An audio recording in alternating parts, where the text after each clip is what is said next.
할렐루야. 오늘 예배에 오신 여러분들을 주의 이름으로 환영하고 축복합니다. 오늘이 며칠이죠? 11월 1일입니다 11월 1일 첫째 주일입니다. 11월 달은 5조 있습니다. 5조. 그래서 풀로 차였는데 2020년이 시작하면서 우리가 계획하고 또 목표했던 것들이 하나하나 있을 겁니다. 이제는 우리가 열매를 추스리는 시간인데 열매를 맺지 못하도록 여기저기서 방해가 참 많습니다. 그러나 그럼에도 불구하고 하나님 이 두 달을 저들이 지금까지 달려온 것처럼 열심히 달려와서 열매가 더 열매되게 또 하나님 앞에 제가 하나님 앞에 이거 자랑하고 싶어요 할 수 있는 그런 복된 열매가 다듬어지는 그런 우리 11월 12월 되기를 주의 이름으로 축원합니다. 제가 기도하고 예배로 저 앞에 나가겠습니다. 참 좋으신 하나님 아버지 감사합니다. 저희들을 사랑하여 주셔서 예배로 저희들을 인도하여 주시고 하나님 우리 상황 가운데 우리 주변에 많은 일들이 일어나고 있습니다. 아버지 그 많은 일들 가운데 아버지여 아버지 앞에 나오지 못하게 만들고 예배하지 못하게 만들고 우리의 신앙을 무너뜨려 하는 많은 아버지의 일들이 일어나고 있습니다. 하나님 그러면 그럴수록 우리 성도들이 더욱더 견고해지고 또 굳건하게 서 있는 그 힘을 보여줄 수 있도록 이끌어주시고 하나님 앞에 매일매일 드려지는 예배를 통해서 또 오늘 특별히 구별하여 드리는 이 주일 예배를 통하여 우리가 그리스도의 이름을 선포할 수 있는 복된 하루가 될 수 있도록 이끌어 주옵소서. 하나님 우리가 온라인으로 또 드려지는 예배에 참여하는 우리 성도를 기억하여 주셔서 빨리 아버지 모든 것들을 추스리고 예배에 올인할 수 있도록 이끌어 주시고 한 가족이 모여서 함께 손에 잡고 우리가 이 예배에 함께 동참할 수 있도록 또한 이끌어 주시옵소서. 주님 우리 예배를 방해하는 일에 우리가 마음을 빼앗기지 않게 해주시고 오직 하나님께 모든 영광이 되는 복된 예배 될 수 있도록 주의 영이 함께하여 주시옵소서. 주님 영광 받으시옵소서. 주 앞에 영광 올려드립니다. 이 모든 말씀 예수님 이름으로 기도드리옵나이다. 아멘. 우리 찬송가 446장입니다.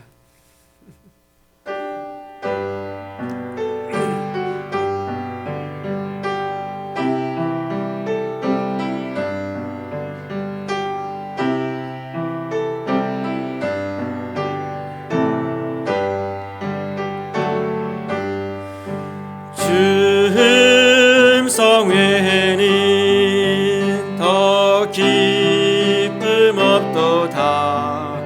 날 사랑하신 주 늘 계시옵소서. 기쁘고 기쁘도다. 항상 기쁘도다. 나 주께 왔사오니 복 주옵소서. 나 주께 왔으니 복 주시옵소서. 주 함께 계시며 큰 시험 이기네. 기쁘고 기쁘도다. 항상 기쁘도다. 나 주께 왔사오니 복 주옵소서. 주 떠나가시면 내 생명 헛되네. 기쁘나 슬플 때 늘 계시옵소서. 기쁘고 기쁘도다. 항상 기쁘도다. 나 주께 왔사오니 복 주옵소서. 그 귀한 언약을 이루어 주시고 주 명령 따를 때 늘 계시 주시옵소서. 기쁘고 기쁘도다 항상 기쁘도다 나 주께 왔사오니 복 주옵소서. 아멘.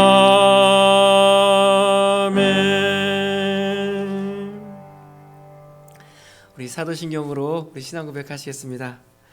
전능하사 천지를 만드신 하나님 아버지를 내가 믿사오며 그 외아들 우리 주 예수 그리스도를 믿사오니 이는 성령으로 잉태하사 동정녀 마리아에게 나시고 본디오 빌라도에게 고난을 받으사 십자가에 못 박혀 죽으시고 장사한 지 사흘 만에 죽은 자 가운데서 다시 살아나시며 하늘에 오르사 전능하신 하나님 우편에 앉아 계시다가 저희로서 산 자와 죽은 자를 심판하러 오시리라.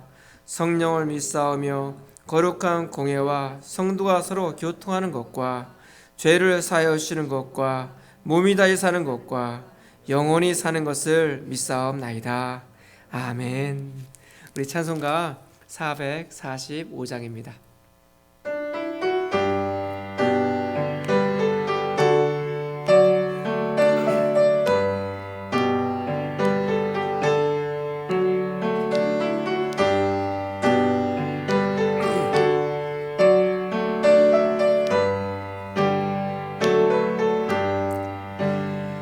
산을 넘어 험곡에 가도 빛 가운데로 걸어가며 주께서 항상 지키시기로 약속한 말씀 변치 않네. 하늘의 영광 하늘의 영광 나의 맘속에 차고도 넘쳐 할렐루야를 힘차게 불러 영원히 주를 찬양하리. 캄캄한 밤에 다닐지라도 주께서 나의 길 되시고 나에게 밝은 빛이 되시니 길 잃어버릴 염려 없네.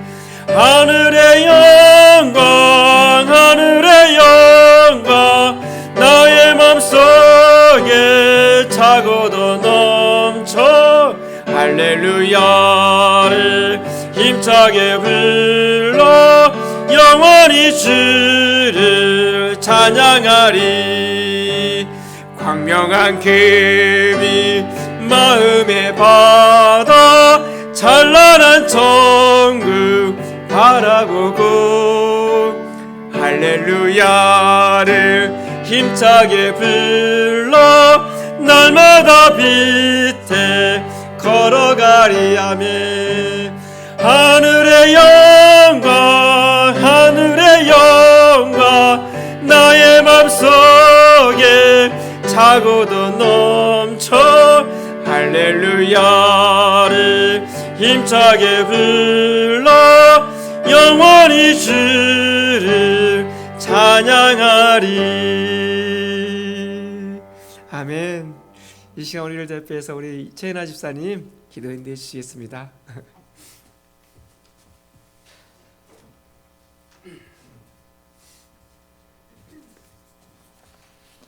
할렐루야. 구원이 되시며 피난처가 되시는 하나님, 주의 지팡이와 막대기가 늘 우리를 안위해 주심에 감사드립니다.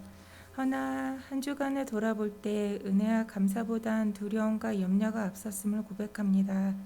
연약한 저희의 믿음을 불쌍히 여겨주시어 혼란스럽고 고통스러운 이때지만 세상 끝날까지 함께하여 주시고 보호하여 주신다는 믿음의 언약을 믿고 담대함으로 나아갈 수 있게 하여 주시옵소서. 죽음의 늪에서 생명의 안식처로 옮기시는 주님, 바이러스로 인해 신음하는 온 땅에 주님의 참된 지혜와 회복의 역사가 있게 하여 주시고 속히 종식되어 아파하는 저희들에게 참된 평강이 임하게 하여 주시옵소서. 영적 지혜를 허락하셔서 위기 가운데 말씀하시는 하나님의 음성을 듣게 하시고 안개 속의 인생 같은 삶에서 인도하시는 하나님의 손을 발견하게 하여 주옵소서. 며칠 후에 있을 선거를 통해 하나님께서 세우시는 참 지도자가 세워져서 이 나라가 믿음이 회복되고 진리의 말씀으로 다시 세워지게 하여 주시옵소서. 사랑의 하나님, 저희 합평교회를 기억하사 날로 부흥케 하여 주옵시고 말씀이 살아있는 교회, 성령의 능력이 충만한 교회, 성도의 사랑과 이웃을 사랑하는 교회, 그리스도의 복음을 전하는 교회로 하나님의 영광이 드러나는 거룩한 성전으로 세워 주시옵소서. 말씀을 선포하실 목사님께 기름 부음을 더하여 주시고 말씀의 능력이 넘치게 하시고 선포되는 말씀마다 모든 성도들의 삶이 변화되고 살아 움직이며 은혜와 축복이 흘러넘치게 하여 주시옵소서. 여호와를 경외함으로 이 자리와 온라인을 통해 예배드립니다. 홀로 영광 받아 주시옵고 저희 예배를 기뻐 받아 주시옵소서. 예수님 이름으로 기도드렸사옵나이다. 아멘.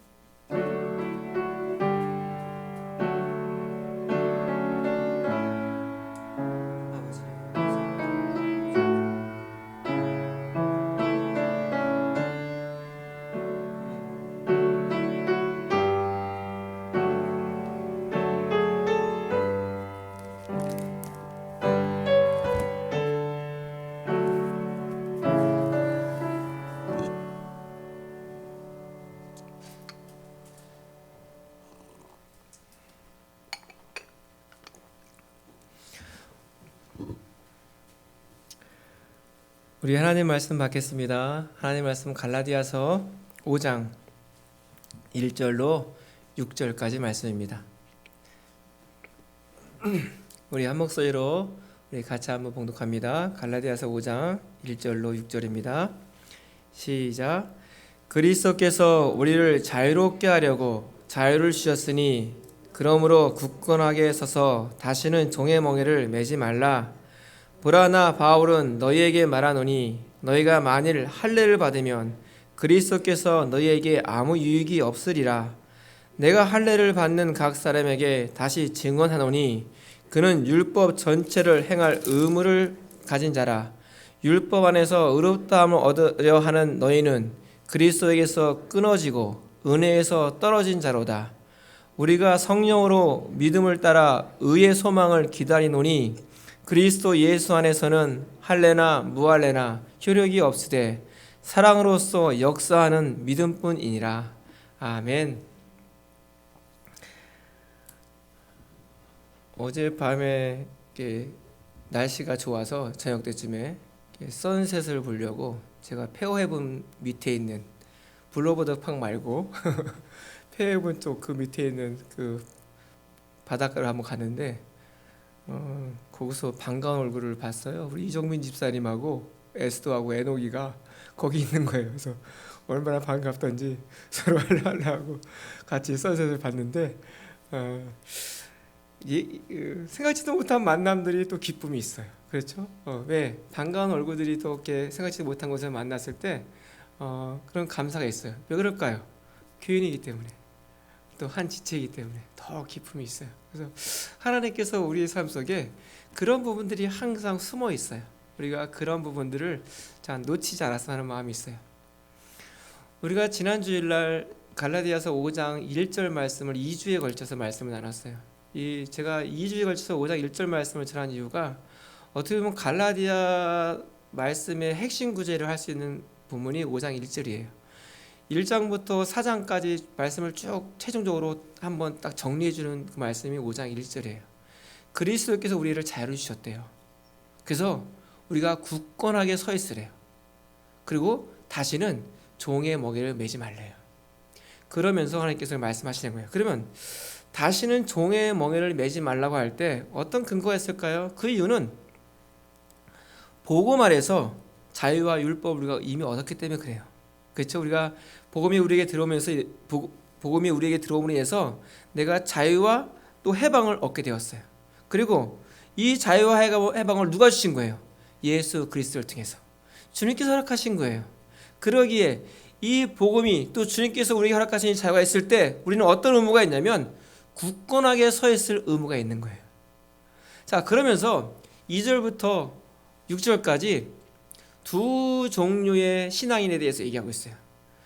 이거는 말 그대로 넌 크리스찬들이 아니에요. 어찌 보면 크리스찬들인데 두 종류의 신앙인이 있다는 거예요. 근데 우리도 모르게, 나도 모르게 그릇된 쪽으로 자꾸 이렇게 흘러갈 때가 참 많이 있어요. 그래서 두 종류가 뭐냐면 율법주의적인 신앙인이 있고 복음주의적인 신앙인이 있다는 거예요.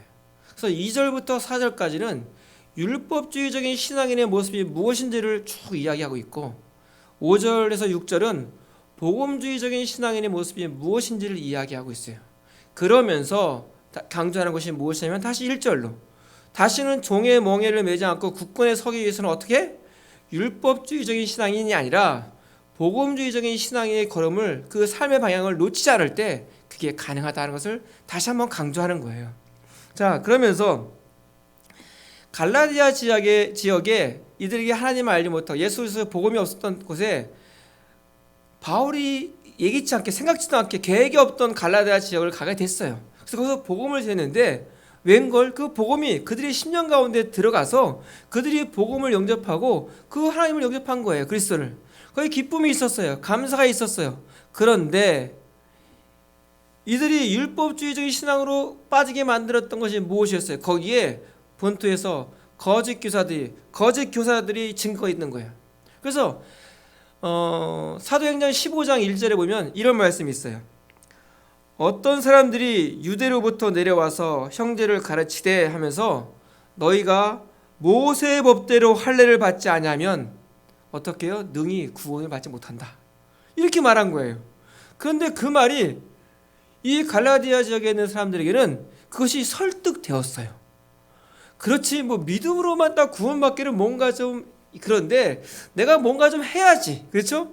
내가 뭔가 좀 하고 뭔가 좀 이루면 그 성취감도 있고 또 내가 한 노력도 있으니까 내 노력에 따라서 뭔가 있어야지. 그러기에 할례를 받으면이라는 그 조건이 왔을 때 오히려 그것이 그들에게는 더 설득이 있었고 그 방향으로 그들이 흘러가면서 어떻게 율법주의적인 신앙의 걸음으로 박턴한 거예요. 그러면 오늘 2절에서 4절까지 그러면 이 율법주의적인 이 신앙인의 모습이 어떨까라는 겁니다.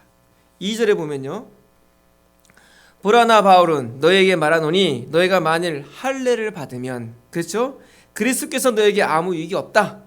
3절에 보면 내가 할례를 받은 각 사람에게 율법주의적인 신앙인의 첫 번째 모습이 뭐냐면 할례 받은 자라는 거예요. 그게 뭘까요? 라는 거예요. 지금 우리 시대로 말하자면 믿음보다도 어느 순간인가 더 중요한 무엇이 생긴 거예요. 일단 전통이 만들어질 때 처음에 이 전통이 만들어질 때는 본질을 정말 잘 지키려고 전통을 만듭니다. 그렇죠? 이 본질이 본질되기 위해서. 근데 전통이 이렇게 이어져 가면서 본질은 어딘가 사라지고 전통을 안 지키면 큰일 나는 것처럼 본질은 중요하지 않아요. 그냥 그 전통을 이어가는 게 중요한 거예요. 그런 식의 모습이 나타났다는 거예요.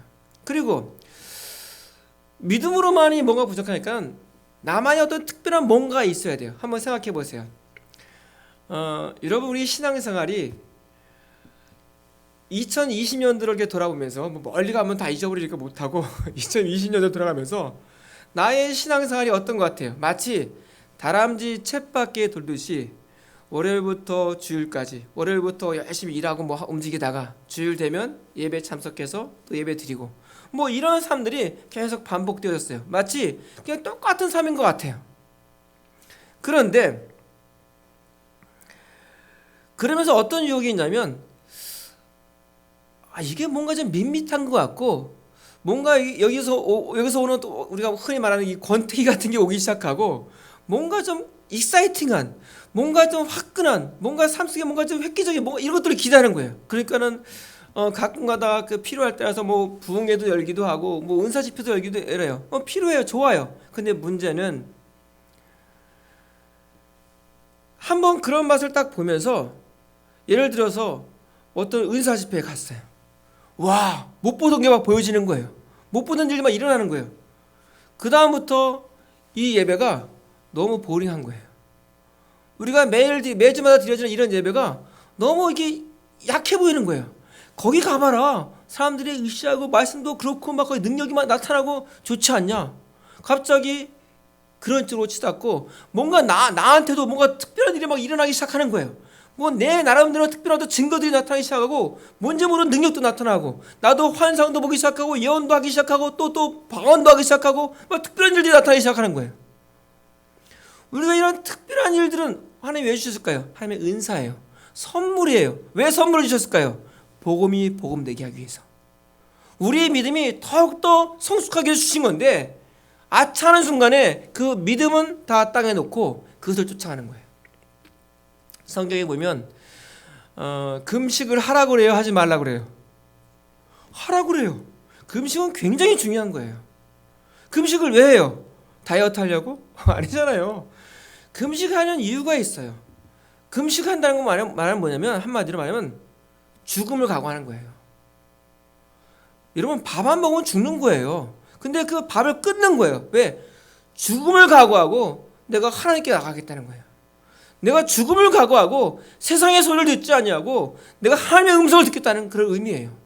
굉장히 그런 본질적인 의미가 있어요. 그러면서 우리가 흔히 얘기하는 40일 금식일이 딱 끝났어요. 그 다음부터 그럼 어떨까요? 하나님의 음성을 듣고 아버지의 마음을 알고 또 그러면서 내가 내 육체로 살았던 것이 얼마나 부족하고 이 육체가 아무것도 아닌 것을 깨닫고 그러면서 신앙생활을 이어가면 좋은데 문제는 그런 분들이 많이 있는 반면에 드문드문 어떻게? 이것이 하나의 기준이 되는 거예요. 40일을 금식한 사람은 신앙이 반열이 이만큼 높은 사람, 아직 40일 금식 못한 사람들은 이 정도 있는 사람. 어느 순간인가 그 특별한 일이, 그 특별한 어떤 것들이 나에게 큰 이런 메리트 되고 나의 공로가 되어버려서 이것을 하지 못하는 사람들은 아래로 보는, 바로 그게 할례라는 거예요.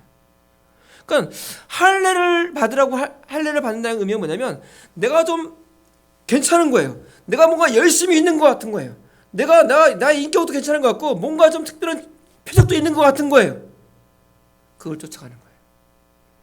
율법주의적인 신앙의 모습이 어떤 모습이다? 할례자의 모습이라는 거예요. 또 하나 3절에 보면 내가 할례를 받는 각 사람에게 다시 증언하노니 그는 율법 전체를 행할 의무를 가진 자라. 율법주의적인 신앙인의 모습이 뭐냐면 율법을 행할 의무를 가진 자. 그러니까 율법의 조항들을 다 지켜야 되는 의무를 가진 자라고 생각하는 거예요. 그러면서 어떤 규범이 있고요, 규칙이 있고, 그러면서 나름대로 그 규범과 규칙들을 잘 지켜나가요. 그러면서 어떻게? 그렇지 못한 사람들은 함부로 얘기해요. 이 정도를 지키지 못한 사람들은 정죄해요. 예를 들어서 가장 제가 그런 표현 한번 썼죠. 은혜가 밀려올 때, 이때가 제일 위험할 때다. 은혜가 밀려오면 내가 은혜가 밀려올 때 기쁨이 있고 감사가 있는데 어떤 사람들은 은혜를 맛을 모르니까는 그 똑같은 삶에서도 기뻐하지 못하고 감사하지 못하고 예배 가운데서도 그걸 못하는 거예요. 그러면 어떤 마음이냐면 함부로 보는 거예요. 그러니까 내가 그 사람을 정죄하기 시작하는 거예요. 저 사람은 이 정도밖에 안 되는 거구나, 이런 식으로. 그러니까 여러분, 우리가 기본적으로 그런 말씀을 드리죠. 한 해가 시작하면서 어떤 결심을 하던가요? 우리 크리스찬들이 새로운 한 해를 시작할 때 제일 먼저 하는 결심이 뭐냐면, 그래도 최소한 크리스찬이라면 내가 말씀 읽어야지, 내가 올해 2022년도는 일독을 해야겠다, 이런 딱 결심해요. 그래서 하루에 3장 이렇게, 그러면 1년에 1독, 딱 그런 마음을 가져요. 그거 좋은 마음이에요? 그릇된 마음이에요? 아주 좋은 마음이에요. 말씀, 기도해야지. 내가 하루에 아침 저녁 시간을 정해놓고 5분이든 10분이든 정해놓고 내가 구별돼서 기도해야지. 이게 정해놨어요. 그거 굉장히 귀한 거예요. 그렇게 하는 이유가, 목적이 뭐예요? 내가 말씀과 기도를 생활하는 목적이 뭐예요? 분명한 목적이 있는 거예요. 그런데 어느 순간인가 내가 생활하다 보니까는 이 말씀을 못 읽는 때도 있고 내가 기도를 못할 때가 있으면 스스로 자기를 정죄하는 거예요. 자기 스스로에게 정죄해요. 넌 그거밖에 안 돼. 넌 그거밖에 안 돼.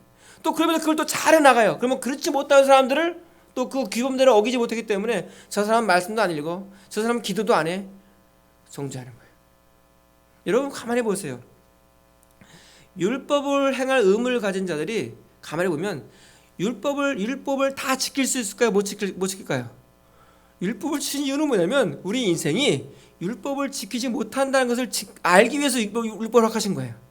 그러면 어떠냐면 자기가 다 못 지키는 것은 생각하지 않고 자기가 지킬 수 있는 항목들을 딱 만들어 놓고 나는 이렇게 지키고 있어, 이렇게 하는 거예요. 나는 이 정도는 되는 사람이야 하는 거예요. 그러면서 그것을 어기면, 그것에 벗어나면 큰일 나는 거예요. 그러니까 이 율법이 어느 순간인가 그 행하는 것이 그 어떤 것보다도 우위에 있어요. 그것이 율법을 행할 자의 의무를 가진 자. 그러니까 이게 율법주의자의 특징이에요. 신앙인의 특징이에요. 또 하나가 뭐냐면 4절이에요. 율법 안에서 의롭다함을 얻으려 하는 너희는 그리스도에서 끊어지고 은혜에서 떨어진 자라. 이런 율법주의적인 신앙인은 율법 안에서 의롭다함을 받으려 하는 자예요. 율법으로 나는 의로워져. 내가 이만큼 했어. 내가 2020년 주일 예배 한 번도 빠지지 않고 예배 다 드렸어. 내가 예배 시켰어. 그렇기 때문에 나는 그로 자기의 공로로, 자기의 노력으로 나는 구원받아 합당한 사람이야. 내가 구제했고 내가 하나님 앞에 헌금 생활도 잘했고 그러므로 나는 구원받아 합당한 사람이야. 이런 거예요. 자기의 이 행위를 보고 자기의 만족을 얻고 자기의 행위를 보고 그것을 지켰다고 해서 가는 거예요. 성경에 봤더니 신약 성경에 보면 한 청년이 예수님께 찾아왔어요. 예수님, 어떻게 하면 천국에 갈 수 있습니까? 그때 예수님께서 어떻게 얘기해요? 계명을 얘기했어요. 그때 이 청년이 제가 그걸 다 하고 있습니다. 그때 예수님께서는 제가 볼 때는 되게 귀하게 봤어요. 그래. 그러면 너는 이제 네가 가지고 있는 재물 다 팔아가지고 이웃에게 나눠주고 나를 따라라. 그랬어요. 그랬더니 청년이 어떻게 했어요? 근심함으로 돌아갔다고 얘기해요. 그건 포기하지 못하는 거예요. 뭘까요? 뭘까라는 거예요. 여러분, 할례를 받기 위해서 내가 남들보다 특별한 뭔가 어떤 표적들을 구하기 위한 삶, 또 내가 율법의 항목들을 다 지키려고 하는 나의 걸음들, 그러면서 율법으로 구원을 얻겠다는 그 사람들에게 자유가 있을까요? 없을까요? 여러분, 자유하지 못해요. 왜 그러냐 하면 자유가 있는 사람과 없는 사람의 특징이 뭘까요?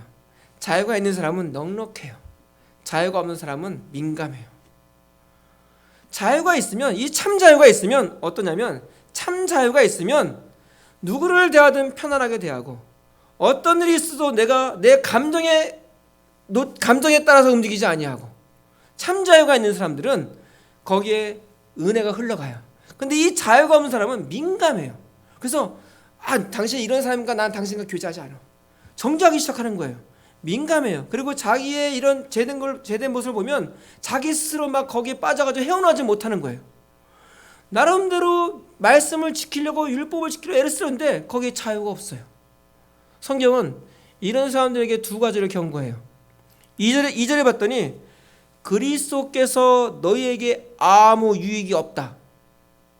이 사람들은 어떤 사람이냐면 예수님이 허락하신 구원의 길을 무시하고 따르지 않아요. 그리고 이것보다도 뭘 따르냐면 자기가 한 무엇을 의지해요.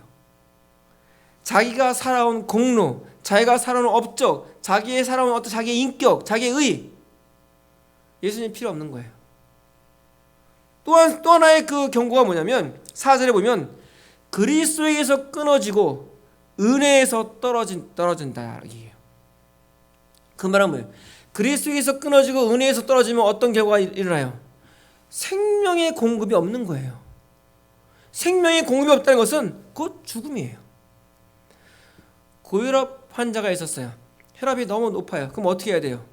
요즘은 혈압 때문에 뭐 걱정할 거 없어요. 약 가면 약을 줘요. 그러면 거의 고혈압 환자들은 봤더니 특별하지 않는 이상 거의 평생을 먹어요. 그렇죠?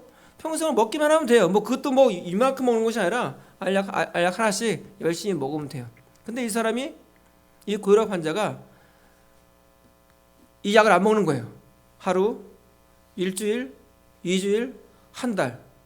그러다가 갑자기 이 사람이 죽었어요. 왜 죽었어요? 뭐 다른 질병이 있어서? 교통사고로? 이게 아니라 약을 안 먹어서. 이유는 간단해요. 약을 안 먹어서 죽은 거예요. 우리가 은혜가 끊어지면 우리도 죽어요. 이유는 간단해요. 우리가 하나님으로부터 공급되는, 그리스도로부터 공급되는 은혜가 나에게 단절되는 순간 우리는 죽어요. 그리고 어떻게 죽는다는 그 죽음의 증거가 뭐냐면, 죽었다는 증거가 뭐냐면 다시 종의 멍에를 매는 일로 가요.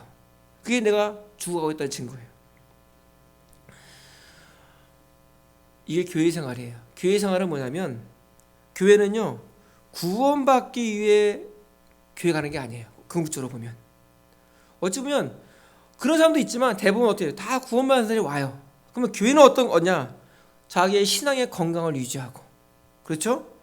그리고 내가 성장하고, 또 때로 신앙에 약함이 있고 여러분 있으면 내가 신앙의 치료도 받고, 또 성화되어 가고. 이 성화되어 간다는 의미가 뭐예요? 이 관계 속에서 여러 가지 사연이 있는 거예요. 1년, 5년, 10년, 20년 같이 있다 보면 보지 못할 걸 보게 되고 겪지 못할 일을 겪게 되는 거예요. 그러면서 거기서 그 많은 일들을 경험하면서 단단해지는 거예요. 그 관계가 견고해지는 거예요. 견고해진다는 건 뭐냐면, 저 사람은 못된 사람이 아니라, 아, 저 사람의 약점이 이런 거였구나, 나의 약점이 이런 것이었구나, 우리의 문제가 이거였구나, 그걸 보기 시작하는 거예요. 그러면서 내가 그 부분을 어떻게 싸매어 줄까, 내가 그 부분들을 어떻게 내가 보호해 줄까, 이런 마음이 생기는 거예요. 가정이 뭐예요? 가정이 자녀들이 생기고 남편과 아내가 생기고 자녀들이 생기면 살면 살수록 뭐가 보여요? 남편의 그릇된 모습, 아내의 단점들 안 보여요? 보이죠, 당연히. 자녀들도 안 그래요? 그러죠. 그렇다고 너 단점 아니고 다음부터 너 내 자녀 아니야, 당신 내 아내 아니야, 요즘 그런 게 있지만 그건 가정이 아니에요. 그렇게 그 사연을 다 안고 같이 살아가는 거예요. 그러다 보면 10년, 20년 사는 거예요. 그러면 어떻게 일어나면 20년 살아봤더니 끝이하고 헤어지는 사람도 있지만, 정상적인 가정은 더 깊어지고 사랑해지는 거예요. 그러니까 누군가에 물어봐요. 언제 제일 좋습니까? 지금이 제일 좋은 거예요. 왜? 20년 동안 같이 그런 사연들을 지나고 나서 지금의 우리의 관계는 더 따뜻하고 좋은 거예요. 더 사랑하고, 더 내가 이 사람을 품을 수 있고 더 좋은 거예요. 이게 교회 생활이에요. 이게 교회 생활이에요. 그러면서 그리스도의 군대가 되어지고 하나님의 형상으로 계속 훈련받는 것이 교회 생활이에요. 지속적으로 공급받고 지속적으로 훈련받고, 그러면서 서로 연합하여 함께하는 것이, 그런 사람들이 바로 교회 생활이에요. 그런데 교회에 나오지 못하면 어떤 일이 일어날까요? 교회에 나오지 못하면 이런 중요한 공급이 차단되는 거예요. 그러면 어떤 일이 일어나느냐? 음부의 권세가 공격해 오는데 대항하지 못해요. 그러면서 죄와 쉽게 타협하는 거예요. 그러면서 죄와 타협하면서도 그럴듯한 이유를 대요. 나타나는 증세가 뭐예요? 하나님과 멀어지는데도 전혀 괜찮아요. 또 세상이 주는 그 자유와 그 가치들이, 메릿이 너무너무 좋고 편안한 거예요. 그런 길로 가면서, 그런 삶을 살면서도 내가 그럴 수밖에 없는 그런 이유들이 항상 있어요. 왜 그럴까요? 공급이 차단되었기 때문에. 예수님은요, 저와 여러분들이 가장 절망적인 상황 가운데 있을지라도 우리를 구원해 주시는 분이에요. 그러나 예수님이 아무 유익도 줄 수 없는 무리들도 있다는 사실을 기억해야 돼요. 오늘 2절에, 그렇죠, 그리스도께서 너에게 아무 유익이 없다, 이렇게 표현하고 있는 거예요. 율법으로 의롭게 되기를 구하는 모든 자들은, 그러니까 율법으로 의롭게 되기를 구하는 모든 자들은 그리스도로 하여금 그들을 위하여 아무것도 하실 수 없도록 만드는 자들이에요. 그들은 율법의 행위를, 그들의 소망을 거기에 둠으로 인해서 그리스도께서 오는, 예수님께로부터 오는 모든 소망을 거부해요. 예수님은 자기를 그들의 유일한 구세주로 인정하고 의지하지 않으려는 자들에게는 그들의 구세주가 되기를 원치 않으세요. 어떻게? 그럼 예수님은 오직 예수님을 믿음으로 신뢰하고 따르는 자, 그러면서 지속적인 은혜의 공급을 받은 자들이 그의 삶 속에서 거룩함으로 변화되고, 그러면서 이 땅에서 왕같은 제사장으로 살아가는 그 사람들에게 하나님께서 함께해 주세요. 은혜를 더하여 주세요. 자, 여러분, 그런 질문을 합니까? 우리가 언제까지 밥을 먹어야 합니까? 라는 거예요. 뭐 밥을 그냥 차려주는 대로 먹는 사람들은 그런 불편함을 모르는데 밥을 맨날 차려주는 사람은 그 불편함을 알아요. 아침, 점심, 저녁 매일같이 뭘 해 먹어야지, 뭘 해야 되지, 이게 보통 신경 쓰는 게 아니에요. 그리고 먹기만 하면 돼요? 먹고 나면 이걸 뒷정리 해야 되는데 더 힘들어요. 더 귀찮아요. 그러면서 이것을 언제까지 해야 합니까? 이것처럼 어리석은 질문은 없어요. 사실 그렇죠. 신앙의 건강도요, 그리스도와 붙어 있을 때, 또 그분께 공급받을 때, 그것이 피곤한 것이 아니라는 거예요. 가끔은 교인들이 저한테 그런 얘기를 해요. 목사님, 언제까지 제가 훈련받아야 합니까? 이 말은 어떤 질문과 똑같냐면, 제가 언제까지 밥을 먹어야 합니까? 라는 말과 똑같아요. 그러면 제가 대답을 어떻게 할까요? 끊임없이. 저도요, 계속해서 책 봐요. 또 기회만 되면 또 강의도 들을 수 있으면 계속해서 들어요. 잘 못 알아들어도 또 들으려고 애를 써요. 때로는 돈을 내서라도 그걸 들으려고 애를 써요. 책도 돈을 내서 또 사요. 저기는 책이 얼마 많은데 왜 저가 뭐 또 삽니까? 이렇게 물어보는 사람이 있어요. 그게 또 있는 거예요. 그러면 왜 그럴까요? 계속해서 먹어야 되는 거예요. 우리는요, 이 공급의 통로를 열어 놓아야 돼요. 여러분, 그것을 열어놓는 첫걸음이 뭐 같아요? 우리 신앙인이 있어. 바로 이 자리예요. 예배예요, 예배. 성도들에게서의 예배는요, 하나님이 우리에게 공급해 주신 그 통로가 열려있는 첫걸음이 바로 예배예요. 그러기에 사탄은요, 우리로 하여금 예배를 제대로 못 드리게, 예배자가 못하게 계속 방해하고 문제를 일으키는 거예요. 지금 이 코비드19 딱 좋은 케이스잖아요. 여러분, 이 자리에 예배 드릴 때는 그래도 괜찮아요. 근데 지금 우리 온라인으로 함께 드리는 우리 성도들이 있어요. 얼마나 힘들까요? 힘들어요. 왜 그럴까요? 예배에 집중하기가 보통 힘든 게 아니에요. 11시가 딱 돼서 온라인 앞에 모여서 가족들이 다 잠옷 차림이 아니라 내가 교회 오는 차림으로 정결한 모습으로 딱 앉아서 어떤 주변의 소리에, 전화 소리에 반응하지 않고 1시간 그 예배가 집중한다는 것이 쉬울 것 같아요? 결코 쉽지 않아요. 그러기에 우리가 집중해야 돼요. 지금 이런 상황에 우리가 마음을 빼앗긴다는 것은 뭐냐면, 그냥 말씀만 들으면 돼, 그냥 내가 대충 들었어, 이게 아니라는 거예요. 거기에 같이 신령과 진정으로 내가 참여하는 거예요. 그러니까 온라인, 오프라인이 중요한 게 아니에요. 이 자리에 와서도 마찬가지예요. 사단은 이 자리에 있는 우리에게도 얼마든지 시험을 해요. 왜 그럴까요? 하늘로부터 오는 공급을 차단하기 위해서. 그렇기 때문에 그렇게 될 때 율법주의적인 신앙인은 어떻게? 다시 종의 몽해를 매는 거예요. 자, 그러면서 5절부터 6절까지는 복음주의적인 신앙인의 모습을 이야기해요. 5절 볼까요? 5절 같이 볼까요? 5절 시작. 우리가 성령으로 믿음을 따라 의의 소망을 기다리노니. 여러분, 이 5절 이 자그마한 한 문장이요, 복음의 본질을 얘기해요. 그렇죠? 성령으로 믿음을 따라 의의 소망을 기다린다. 이게 복음이에요. 성령으로 내가 믿음이 왔고 믿음을 따라 내가 어떻게 의의 소망을 기다린다. 하나님의 약속을 기다리는 거예요. 하나님을 내가 믿는 거예요. 이게 복음의 본질이에요. 그래서 하나님 원하시는 의에 도달하는 이 소망이 뭐냐면 율법으로 주어지는 것이 아니라 성령님이 이루어주세요. 그리고 이것이 인간의 공로로 얻어지는 것이 아니고 어떻게 해요? 오직 예수 그리스도를 믿음으로 주어지는 거예요. 자, 의의 소망을 기다리는 그 믿음으로 가기 위한 첫 출발이 무엇일까요? 우리 말씀 한번 같이 읽어볼까요? 고린도전서 1장, 우리 같이 있어요. 1장 30절. 고린도전서 1장 30절 같이 한번 볼까요? 시작.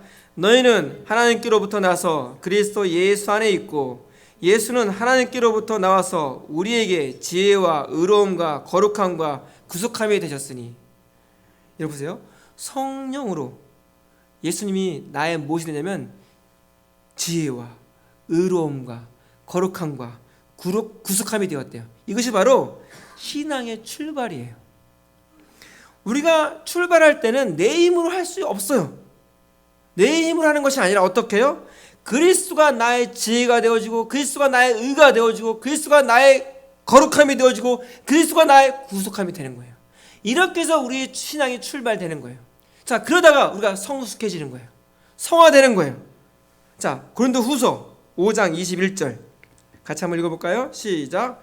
하나님이 죄를 알지도 못하신 자로 우리를 대신하여 죄를 삼으신 것은 우리로 하여금 저희 안에서 하나님의 의가 되게 하려 하십니다.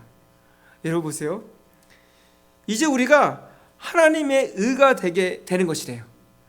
이전에는 어떤 모습이었어요? 이전에는 예수님이 우리의 의로움이 되었어요. 그런데 그런 우리가 성숙한 이후에는 우리가 하나님의 의가 되었대요. 다르죠? 이전과 이후가. 출발은 그리스도가 나의 의가 되었어요. 그러나 성숙한 이후에는 내가 하나님의 자랑이 되는 거예요. 우리가 어렸을 때는 아버지가 나의 자랑이에요. 근데 이 아이가 자라서 성숙해지면 아버지의 자랑이 바로 그 아이가 되는 거예요. 여러분, 이게 신앙생활이에요.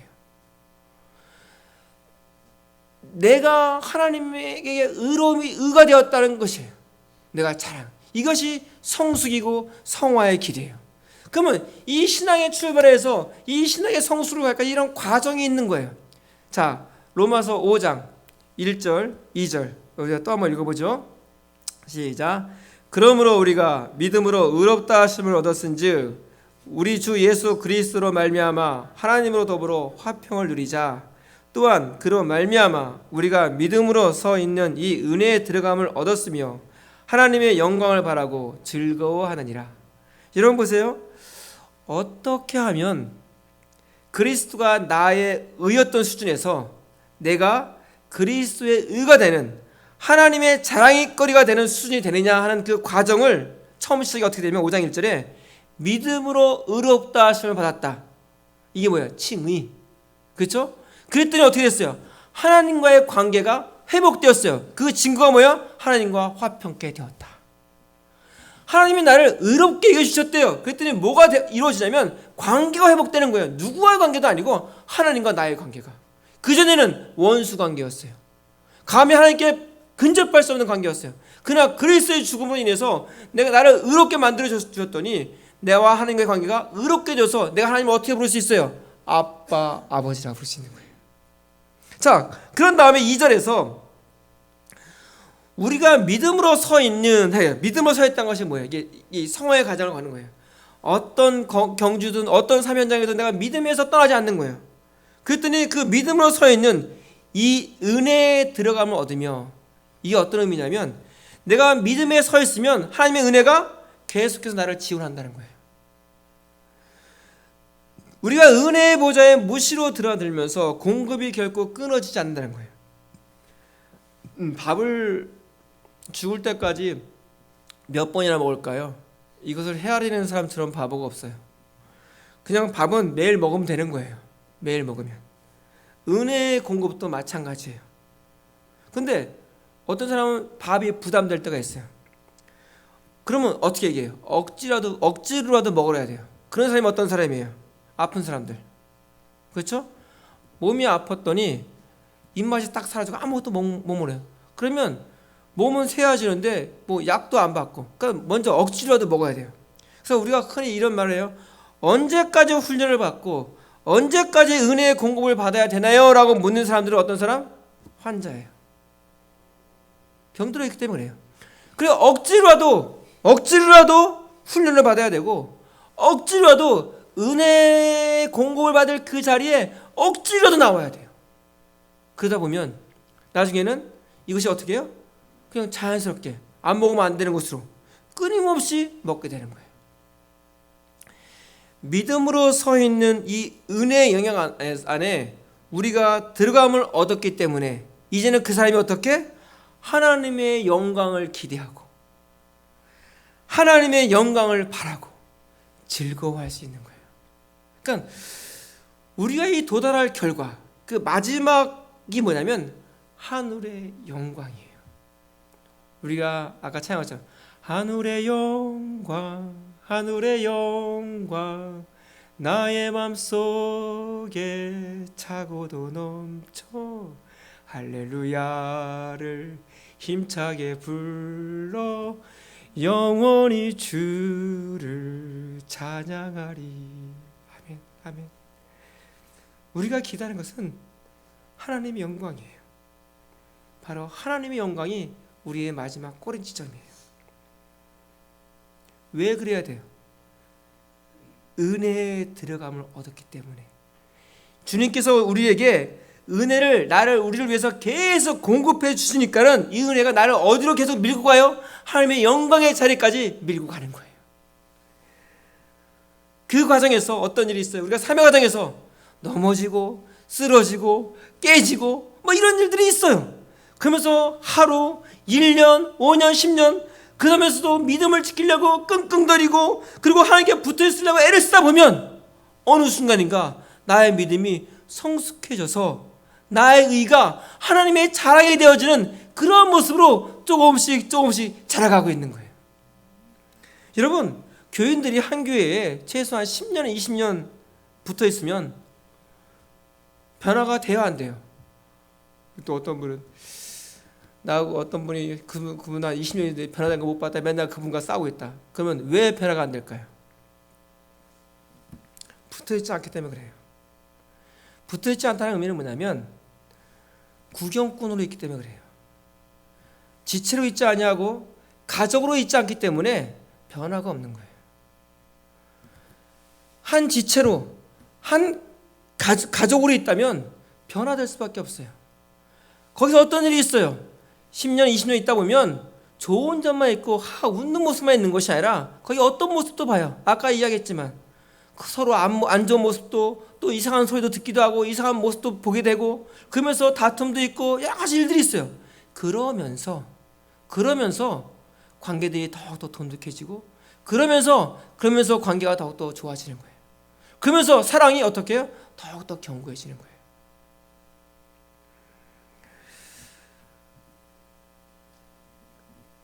변화가 없으면 어떤 사람이냐면 그런 일이 있으면 다툴 일이 있고 문제될 일이 있으면 그냥 빠져나와 버려요. 그리고 거기에 신경 안 써요. 교제가 없어요. 그러면서 자기 혼자 신앙생활 한다고 이야기해요. 여러분, 교제가 없다는 건 뭐냐면 여러분 나 혼자 신앙생활 하는 거 있을 수 없어요. 성경은요 2-3 사람이 내 이름으로 모인 곳에 나도 그들 중에 있다 라고 말씀하겠어요. 모이기를 피하는 사람들의 어떤 습관과 같이 하지 말라고 해요. 성경은 명확하게 함께 하래요. 내가 아무리 싸울 일이 있고 아무리 다툴 일이 있어도 그 사람과 어떻게 하나 되래요. 그게 어떤 자리예요? 예배 자리예요. 그래서 제가 그런 표현을 했죠. 이제 우리 화평의 성들은 저 권사 싫어서 다음에 우리 교회 안 나와. 우리 화평교회 날 저를 나오게 하려면 그 사람 쫓아내십시오. 그럼 나오겠습니다. 이런 소리 이제 하지 않기 해요. 그건 당연히 있는 거예요. 여러분 가정에서도 보십시오. 내가 낳은 자녀들, 내가 살아가서 결혼한 부인 남편도 마냥 사랑스럽고 좋기만 해요 항상? 그렇지 않죠. 그래도 사는 거예요. 같이 있는 거예요. 그랬더니 그것들이 다 하나가 되어지고 그것들이 그 경험들을 함께 하면서 더욱더 서로를 알게 되고 그러면서 어떻게 해요? 변화되는 거예요. 어떻게? 더욱더 성숙하고 큰 사랑으로 바뀌어지는 거예요. 그러면서 거기서 어떻게? 하나님의 영광을 기대하는 거예요. 그러면서 우리가 하나님의 영광을 바라고 즐거워할 수 있게 되는 거예요. 자, 복음주의적인 신앙인의 첫 번째 모습이 뭐라고요? 의의 소망을 기다리는 자예요. 자, 그럼 복음주의적인 신앙인의 두 번째 모습은 6절이에요. 6절 한번 같이 읽어볼까요? 시작. 그리스도 예수 안에서는 할례나 무할례나 효력이 없으되 사랑으로서 역사하는 믿음뿐이니라. 여기 보면 두 번째 특징이 사랑으로 역사하는 믿음을 가진 자, 그 자가 복음주의적인 신앙인이래요. 역사가 있는 믿음이 뭘까요? 역사가 있는 믿음은 일하는 믿음이에요. 그냥 믿음이 어떤 관념적으로 어떤 개념적으로 내면 세계만 머물러 있는 것이 아니라 믿음이 밖으로 나타나는 거예요. 이것이 역사가 있는 믿음이에요. 그래서 사랑으로 역사로 믿음이 바로 그것이에요. 그래서 행위는 믿음의 열매예요. 선한 행위가 없으면 죽은 믿음이라고 할 수밖에 없어요. 야고보서에서 그렇게 이야기하죠. 그렇지만 사랑의 행위가 구원의 조건은 아니에요. 그러나 참 신앙인이라면 어떻게 해요? 반드시 성숙과 그 열매가 같이 가요. 나타나요. 믿음의 사람들은요, 지속적으로 그리스도로부터 공급을 받고 은혜의 영역 아래에 있기 때문에 그 안에서 힘을 받고 그 안에서 공급을 받아요. 그래서 결국 이 행위조차도 내가 열심히 했어, 나의 힘이야가 아니라 하나님의 선물이에요. 내가 믿음은 하나님의 선물이었어. 그렇지만 내가 믿고 난 다음에 나의 착한 일, 나의 의로운 일은 내가 잘해서 그래가 아니라 그건 역시 하나님의 선물이라는 거예요. 자, 복음주의적인 신앙인, 의의 소망을 가진 자. 그러면 의의 소망을 가졌다면 하나님의 약속의 소망을 가지고 있는 거예요. 그러기에 이 땅에서 어떤 일이 있을지라도 결코 그 사람은 흔들리지 않고 결코 그 사람은 그 경주를, 믿음의 경주를 결코 포기하지 않아요. 이 땅에서 어떤 일이 있어도 그들은 그 삶의 장소에서, 그 일생의 삶의 장소에서 누가 뭐라 해도 하나님의 자녀로 하나님과 사귀고 또 특별히 예배자로서 합당한 예배를 드려요. 내가 어떤 자리에 있든 어떤 모습에 있든 하나님과의 나의 관계는 내가 약속하신 그분을 내가 바라고 있기 때문에 환경이, 상황이 하나 중요하지 않아요. 그 누구도 우리의 예배의 그 모습을 움직일 수 없어요. 그게 놀라운 특권이에요. 그렇죠? 저 아우지 탄강에 있어도, 저 감옥 속에 있어도, 저 일제 시대 때, 또 독일의 치하에 있을 때, 그럼에도 불구하고 그들은 거기서 예배를 드렸어요. 방해할 수가 없는 거예요. 우리 장로님 그런 간증을 들어요. 아무리 뭐라 해도 주일날 교회 가는 거예요. 주일날 가면 엄청난 핍박이 있어요. 그래도 가는 거예요. 막을 수가 없는 거예요. 우리가 그런 한국 사회의 그런 모습이 있어요. 우리 장로님이 그런 일 잘해주세요. 그런 부분들. 왜요? 예배는요 결코 막을 수가 없어요. 왜요? 내가 의의 소망을 기다리기 때문에. 세상의 약속, 누구의 어떤 바람, 이게 아니라 철저하게 나는 하나님의 약속을 바라보기 때문에 결코 내가 그것을 기다리지 그 무엇도 내가 나의 마음을 뺏기지 않아요. 그 사람은 어떻게 해요? 삶의 현장 가운데서 사랑으로 역사하는 믿음을 가진 자예요. 그리고 삶을 사는데 사랑이 나타나는 믿음이 있는 거예요. 그냥 난 믿음이 있어, 나 교회 다녀, 이거 말로만 하는 것이 아니라 그 증거가 무엇이냐? 그 사람의 삶 속에서 사랑이 나와요. 사랑이 나온다는 건 뭐예요? 우리가 성경에 보면 사랑의 수고라고 이야기해요. 그 말은 뭐냐면 희생이 있는 거예요. 말 그대로 내 주머니가 열리고 나의 힘이 빠지고 내 노력이 가고 실제적으로 뭔가 나타나는 거예요.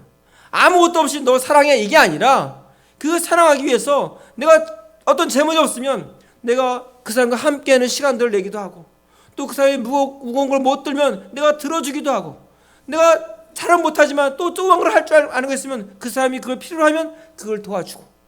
여러분 이게 믿음을 사랑으로 하는 믿음의 모습이에요. 이게 어떤 사람? 복음주의적인 신앙인의 모습이에요. 사랑하는 성도 여러분,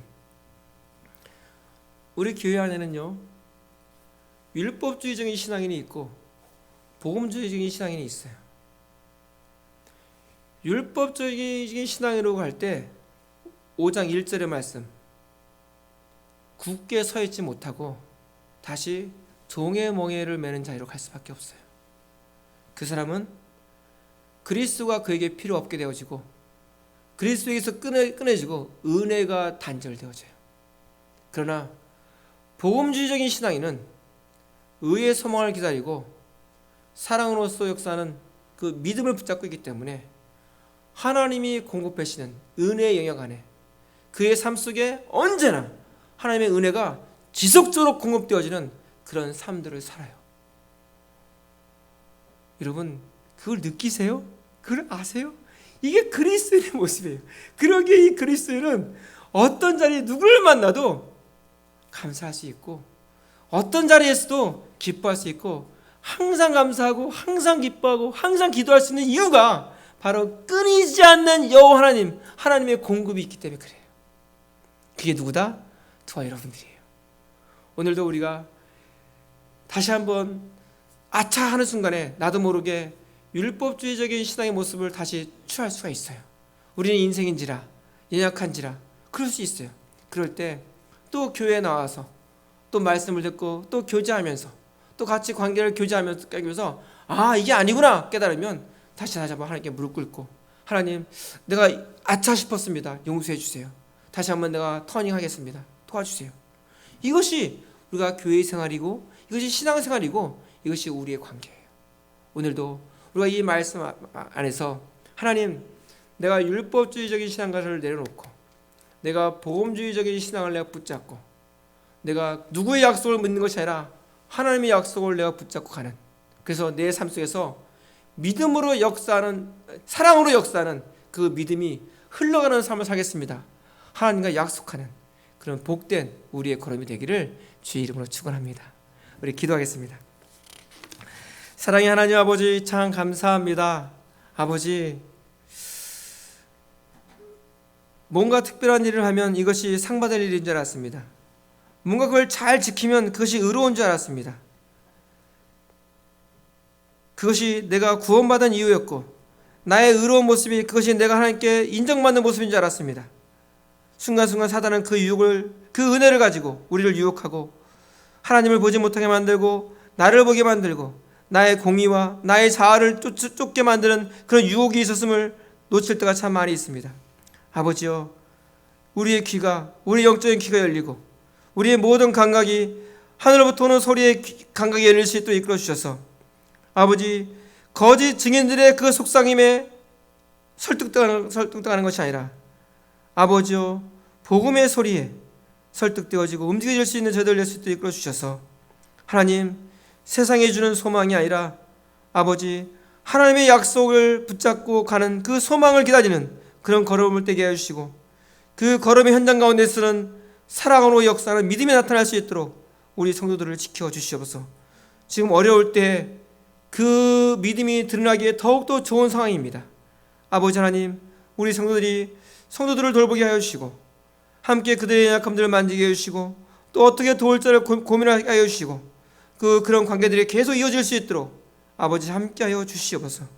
주님 감사합니다. 이 모든 말씀 예수님 이름으로 기도드리옵나이다. 아멘. 우리 찬송가 357장입니다. 하나님께 드려지는 헌금 드리겠습니다.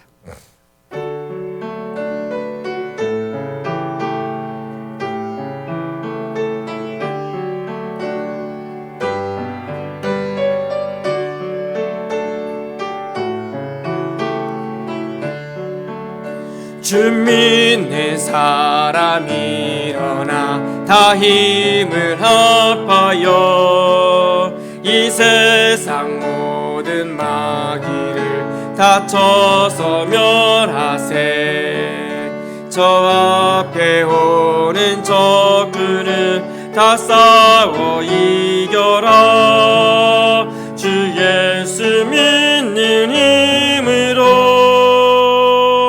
온 세상 이기네. 믿음이 이기네. 믿음이 이기네. 주 예수를 믿음이 온 세상 이기네. 온 인류 마귀 괴율로 큰 죄에 빠지니 진리로 띠를 띠고서 늘 기도드리세. 아멘. 참 믿고 의지하면서 겁없이 나갈 때 주 예수 믿는 힘으로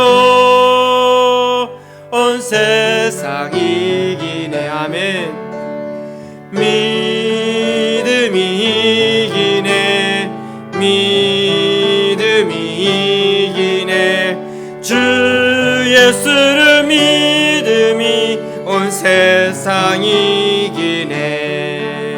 끝까지 이긴 자에게 흰 옷을 입히고 또 영생 복을 주시니 참 기쁜 일일세.